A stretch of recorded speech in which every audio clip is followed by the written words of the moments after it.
hasn't seen a moment like this in his life. Picked up in the mid-season draft 2 years ago. Can he handle the moment? He puts it through the middle, and the Bombers find some dream.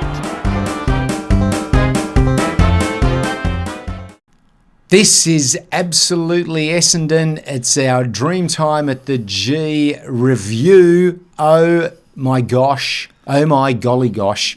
What a tension-packed game. A great result. Obviously, we got there just. That was a white-knuckle ride like I haven't experienced in quite some time. Did you survive? I was worried about you during the match because not only was it heart palpitating, but you did the long walk as well. You worried about my heart? Yeah. Yeah, no, it was fine. Did you get a stitch after the walk? Yeah. Look, it was hard work for sure, but gee whiz, hey? The reward was magnificent. And, you know, sometimes, there's this thinking that, we only got over the line. But I tell you what, a 1 point win is the greatest of wins. Yeah, you can have your 100 pointers. That's kind of like a bit of fun in the park. But when you win by a point against that mob, these are sweeter. It's a sweet. To quite a great man, get a big dog up you, Richmond. All right. Okay. It was fantastic. I can't tell you how exciting it was at the ground, and the crowd around us at least was just. It was celebrations that I've not seen for a long, long time by the Essendon supporters. Yeah, I imagine it was euphoric. But what was just so nice was over the last few weeks, we've been on the receiving end of that sort of comeback. Yeah. It was nice to dish one out. It was nice.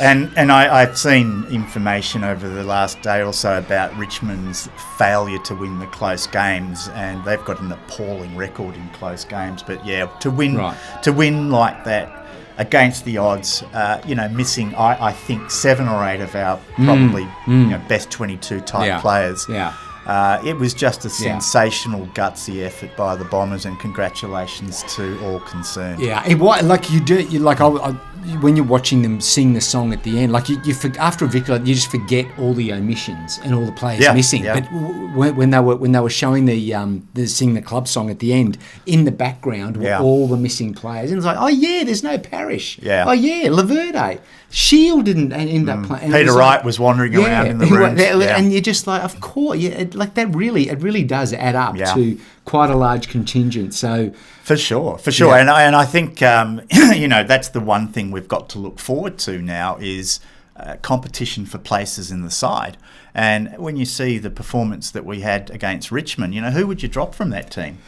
But there are plenty of guys coming back, and it's going to be tough for the selectors when they're all available. Yeah. Because unlike perhaps previous years, every member of this squad is putting their hand up at the moment and saying, "I want to be a part of it." Yeah. Well, the streak is over. Yeah. That's now both streaks, of course. True. So you've got Essendon not beating Richmond since 2014. Yeah, I was only 28 last time that happened. Right. It's been a long time. Let's check how much have I aged? Check the figures on that one. So that's 10 years or close enough to 10 years? Almost, 9 years, just under. And then, of course, our most recent losing streak, ever since winning over in the Gather round, we couldn't put a victory together. Yeah. So it was nice to break that as well. Well, I think this game kind of validates the performances that we've had in those 4 consecutive losses. We were always in the games to some degree, and as we've documented on this show, we've talked about how the Bombers have gone to sleep at critical points in the game. Yeah. That didn't happen. I mean, you could argue maybe the first 10 minutes of the Richmond game, they were a little bit off the mark. Yeah, maybe a little in the third quarter, but it was nothing. But it was nothing like that. But they fought it right out. There was no rostered quarter off. We asked for a 4-quarter effort. We did. In the preview, we said, if nothing else, just give us 4 quarters, and I'm pretty happy to say that's exactly what they did. So, again, I mean, massive admiration for the performance by the players, and of course the coaching staff just did an incredible job. Yeah. So I mean, again, a good, well-rounded performance, but we probably might need to pick out a couple. The captain did incredibly well with Shield out. A lot resting on his shoulders. And didn't he meet that challenge head on? My admiration for Zach Merritt is just growing by the week. And look, he's always been a great player, right? Yeah. I mean, no one's ever questioned that. But his claims to being a leader have somewhat been questioned in Yeah. the past. Yeah. I don't think you could question it at all. Mm. He led by example in that game, and I think he had, 39 disposals, Yeah, and he did. 7 tackles and 9 clearances. Oh, leather poisoning. Yeah, it was brilliant. And I think the defining moment of the game, well, one of the defining moments Yeah. was the tackle he laid on Dustin Martin in that last sort of 90 seconds of chaos, which really led to It did. the end result. It did. That was what It triggered did. it. So It did. That, amazing. that was the moment. And talking about captains, let's Yes. have a quick look at the ex-captain, Yes. Dyson Heppell. He I thought just did so well. So many, clutch moments, taking marks in Yeah. defence. He was there. And, we may have been critical a few episodes ago, maybe some more than others. I think we dedicated a whole show we did. to the point, yeah. I asked at the time, how do you know when it's over or when it's just a trough? Well, he's been very valuable for us, I think. Yeah, he has. So, last few weeks he's been great down back, and I think with Kelly out of the side, he's really had to assume that role. There was another one standing in the back room, Kelly you forgot as well. him. I forgot him. So great, Dyson. Look, he took that contested mark in the last 30 seconds that ultimately saw the ball going back into our forward 50 for the Durham moment. Yeah. It was a pretty easy mark, but he made it look easy. His use of his body and his positioning, that took an experienced player. Good body work. Yeah, and he did a great job, and I'm so happy for him, to be honest with you.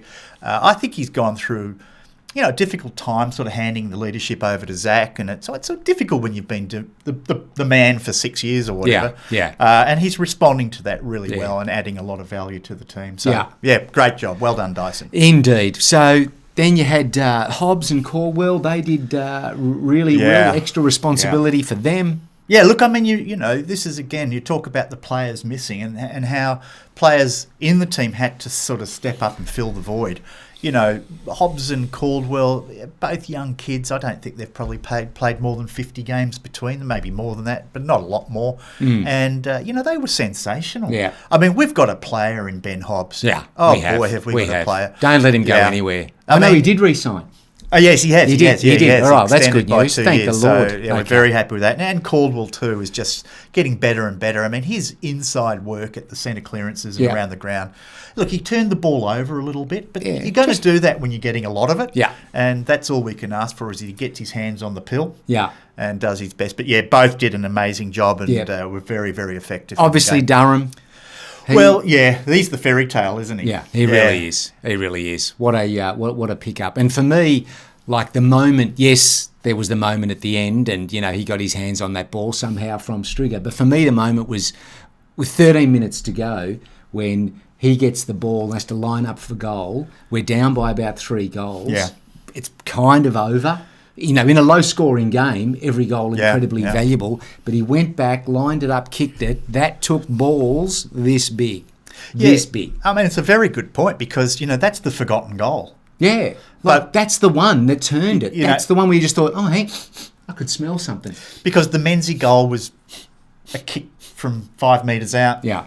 Yeah. And Durham's winning goal was from 10 metres out. So, but that goal which he kicked earlier in that quarter, which was probably from around 35, 40 metres on an angle. On an angle, in front of that crowd, in that moment, that's pressure. That's a clutch goal. Yeah. Absolutely. He had a cool head. And I've got to tell you, that kid's performance in that last quarter, I think he had 8 possessions and 2 goals. But if you watched it, it was winning. The pressure, the pressure that he was applying, the tackling, just getting the mark that he took in that those dying seconds. Yeah.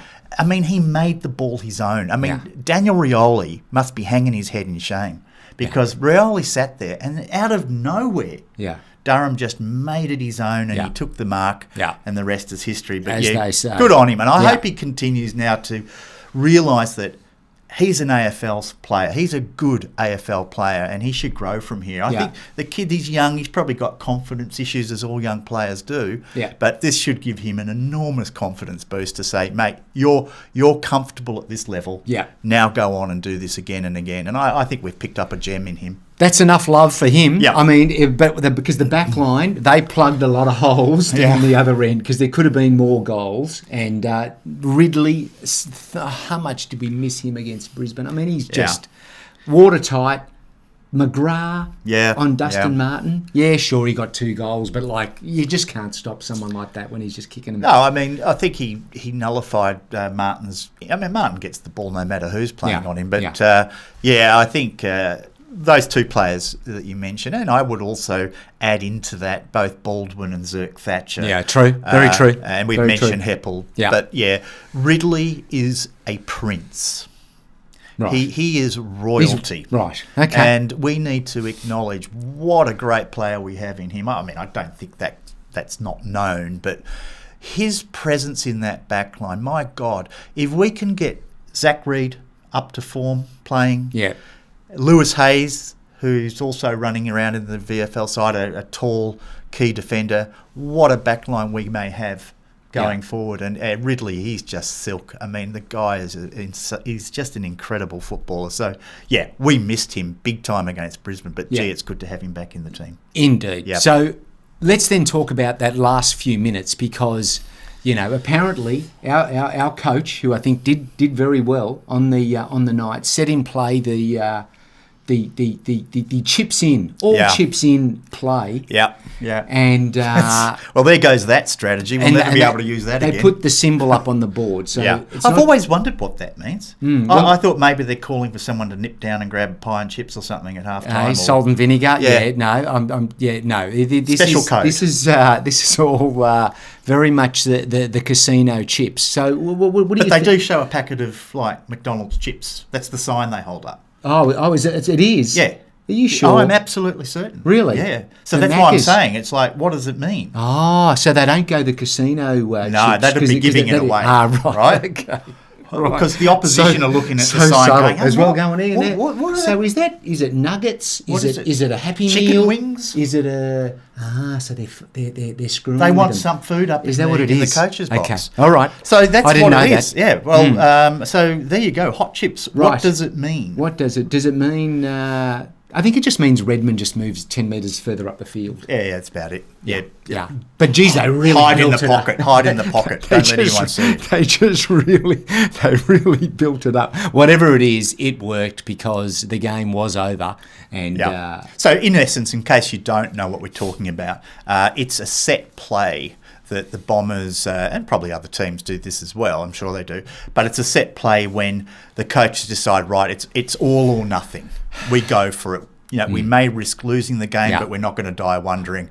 And so they set up the team in a certain way for those last dying seconds. And in this particular case, Redmond came onto the ground, ran over to the fat side of the ground. We love the fat side. And if you recall, Ridley collected the ball from a toe poke by Jack Revolt. Yes. And immediately, without even thinking, knew that Redmond would be out on his own on that fat side of the ground, and everything that happened thereafter happened. So, it was a great strategy. Every other club now knows what it means when we hold up that sign. Right. So they're going to have to come up with a new name now. Couldn't have been promoted more. Yeah. I mean, the players were being interviewed about it, both Redmond and Sam Durham, and someone said to them, "So what's this chips in all about?" Yeah. Oh, it's when we do this and that and everything. Oh, well, I think I've said too much. That'll be the last time. Anyway. That'll be the last time that gets to you.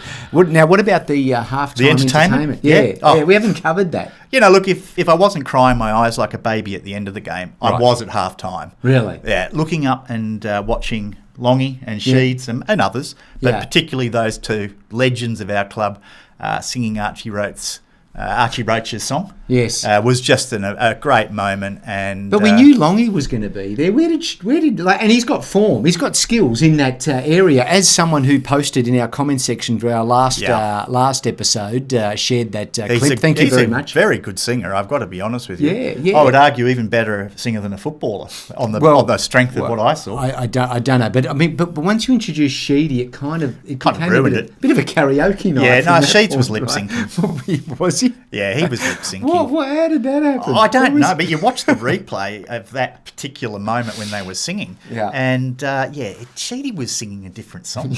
I don't think he was on the right track. I don't know what he had written down because he was reading from something. But anyway, it was a lovely moment. Anyway, it was. It and was maybe very nice. That did help inspire the decision from the guys. Now that is it. Fantastic. We're done. Enjoy your week. Yes. Bye for now. Thanks for watching.